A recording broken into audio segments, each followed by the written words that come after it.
Vasanth TV ரசிகர்களுக்கு வணக்கம். இன்னைக்கு நம்மளுடைய தெரிந்து கொள்வோம் நிகழ்ச்சியில தெரியாத பல விஷயங்களை தெரிஞ்சுக்க போறோம். நம்ம யூஸ் பண்ற சேஃப்டி பின் இருக்கு இல்லையா, இதுக்கு ஊசின்னு சொல்லுவாங்க, இல்லைன்னா பின் ஊசின்னு சொல்லுவாங்க, பின்னு சொல்லுவாங்க. இந்த மாதிரி நிறைய பேர் இருக்கு. ஆனா 1849ல வால்டர் ஹண்ட் அப்படின்ற ஒருத்தர் தான் இந்த சேஃப்டி பின்னை கண்டுபிடிச்சாரு. ஆனா அப்ப அவருக்கு வறுமை இருந்துச்சு, அதனால வேற வழி இல்லாம இந்த பேட்டன் ரைட்ஸை கிட்டத்தட்ட 33,000 ரூபாய்க்கு வித்தாங்க. ஆனா இதை வச்சு எத்தனை பேர் லட்சக்கணக்கில் சம்பாதிச்சாங்கன்றது நமக்கு தெரியும்.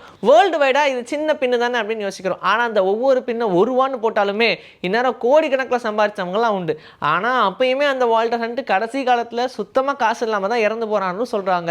அப்படி கண்டுபிடிச்சதுமே அவருக்கு பெரிய அளவில் யூஸ் ஆகல. நார்வேல இருக்கிற ஒரு இடத்துல அங்கே மனுஷங்க இறந்தாலே குற்றம்பா அப்படின்ற மாதிரி சொல்றாங்க. ஏன்னா இறக்குற ஸ்டேஜில் அங்கே யாரையுமே வச்சுக்க மாட்டாங்களாம். காரணம் என்னன்னா அங்கே மைனஸ் டிகிரியில் டெம்பரேச்சர் இருக்கிறதுனால ரொம்ப கோல்டாக இருக்கும். அங்கே எங்கேயுமே இறந்ததுக்கு அப்புறமா அவங்களுடைய பாடியை புதைக்கிறதுக்கு இடமே இருக்காது. அதனால அப்படியே இருந்தாலும் அங்கே பாடி டீகாம்போஸே ஆகாதனால அங்கிருந்து பாக்டீரியா வைரஸ் எல்லாமே மற்ற எல்லாருக்கும் ஸ்ப்ரெட் ஆகி அவங்களுக்கு இன்ஃபெக்ஷன் வரதுக்கு சான்சஸ் இருக்கு. அப்படின்றதுனாலேயே உடம்பு சரியில்லைன்னு வச்சுக்கோங்க, உடனே அங்கிருந்து வேற இடத்துக்கு கொண்டுட்டு போயிடுவாங்களாம். இந்த மாதிரி அவங்க தொடர்ச்சியா பல வருஷங்களா பண்ணிட்டே இருக்காங்க. இன்னும் அதை ஃபாலோ பண்ணிட்டே இருக்காங்க. நீங்க நல்லா வேகமா போய்கிட்டு இருக்கும்போது ஆப்போசிட்ல எதுவுமே இண்டிகேட்டர்லாம் போடாம சடனா ஒருத்தங்க திரும்பிட்டாங்கன்னா என்ன பண்ணுவீங்க? உடனே உங்க வாயிலிருந்து என்ன வரும்? பேட் வேர்ட்ஸ் தான் வரும். ஆனா அமெரிக்காவில் இருக்கிற ராக்வெல்ன்ற இடத்துல இதே மாதிரி பேட் வேர்ட்ஸ் பேசினாங்கன்னா அவங்களுக்கு ₹8,000 ஸ்ட்ரிக்ட் ஃபைனாக போடுறாங்க.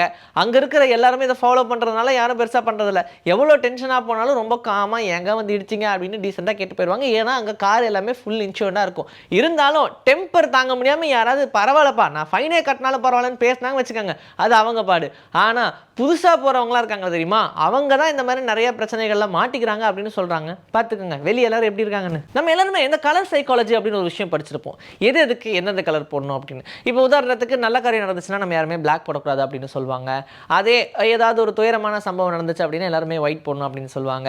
இருந்தாலும் பிளாக்கும் போடுவாங்கன்னு வச்சுக்கோங்க. இது இல்லாமல் ஒவ்வொரு இடத்துக்கு போகிறதுக்கு ஒவ்வொரு கலர் சைக்காலஜி இருக்குது. ஏன் நம்மளாம் படையப்பா படம் பார்த்து இந்த கால மாட்டுக்கெல்லாம் சிவப்பு கண்டா பயம் அப்படின்னா நம்பிட்டு இருந்தோம். ஆனால் உண்மையெல்லாம் அது கிடையாது. அதே மாதிரி நீங்கள் இன்டர்வியூக்கு போகிறீங்கன்னு வச்சுக்கோங்க, அப்போது ஆரஞ்சு கலரை அவாய்ட் பண்ணணும் அப்படின்னு சொல்கிறாங்க. என்னப்பா இதெல்லாம் நம்புற மாதிரியா இருக்குது அப்படின்னு நீங்கள் கேட்குறது எனக்கு புரியுது.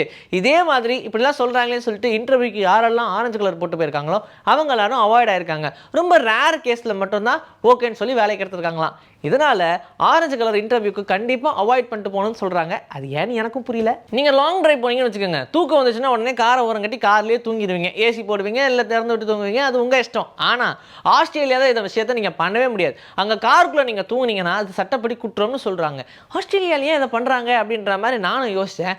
அங்கே கேங்குரூஸ்லாம் அதிகமாக சுற்றுது இல்லையா, இந்த கங்காருலாம் பாக்ஸிங் பண்ண நம்ம கேள்விப்பட்டிருப்போம்ல, அந்த மாதிரி படுத்துட்டு இருக்கவங்க வாயிலே குதிச்சுன்னா என்ன பண்ணுறது அப்படின்றனால இந்த சட்டம் கொண்டு வந்தாங்களான்னு தெரியல. ஆனால் அங்கே தூங்குறது சட்டப்படி குற்றம். பொதுவாக ஏதாவது ஒரு விஷயம் யாரையாவது சொன்னால் அவங்க உடனே மறந்துடுவாங்க. இப்படி மறக்கவே கூடாது அவங்க அப்படின்னா நிறைய சொல்லுவாங்கப்பா, வல்லாரக்கீரை சாப்பிடுங்க, வெண்டைக்காவை சாப்பிடுங்க, அப்பதான் மறக்காது அப்படின்லாம் சொல்லுவாங்க. ஆனால் அதுக்கு சிம்பிளாக ஒரு விஷயம் பண்ணலாம். நீங்கள் எது சொல்கிற மாதிரி இருந்தாலும் இல்லை எந்த ரகசியம் சொல்கிற மாதிரி இருந்தாலும் யார்கிட்ட சொல்கிறீங்க அவங்களுடைய ரைட் காதில் சொல்லுங்க அப்படின்னு சொல்கிறாங்க. இது எதுக்கு ரைட் காது அப்படின்னு நீங்கள் சொல்கிறது புரியுது. ஏன்னா ரைட் காதில் நம்ம சொல்கிற விஷயம் தான் நம்மளுடைய லாங்குவேஜ் ப்ராசஸ் ஆகிற இடம். அதாவது பிரெயினுக்கு டைரெக்டாக போய் அந்த இடத்துல ஸ்டோர் பண்ணி வச்சுக்குமா. அதனால் நீங்கள் ஏதாவது ஒரு ரகசியம் சொன்னீங்கன்னா உடனே ரைட் சைடில் போய் சொல்லுங்கன்னு தான் சொல்லுவாங்க. அது இல்லாமல் நந்தி காதில் நீங்கள் சொல்லணும் அப்படின்னா கூட ரைட் காதில் சொல்லுவாங்க. இப்போ புரியுதா உங்களுக்கு எங்கே சிங்க் ஆகுதுன்னு? இன்னைக்கு நம்முடைய தெரிந்து கொள்ளும் நிகழ்ச்சியில் தெரியாத பல விஷயங்கள் தெரிஞ்சுக்கிட்டோம். இதே மாதிரி அடுத்த எபிசோட்ல உங்களை நான் வந்து சந்திக்கிறேன். Atal and this is bye from Vijayasri. Take care.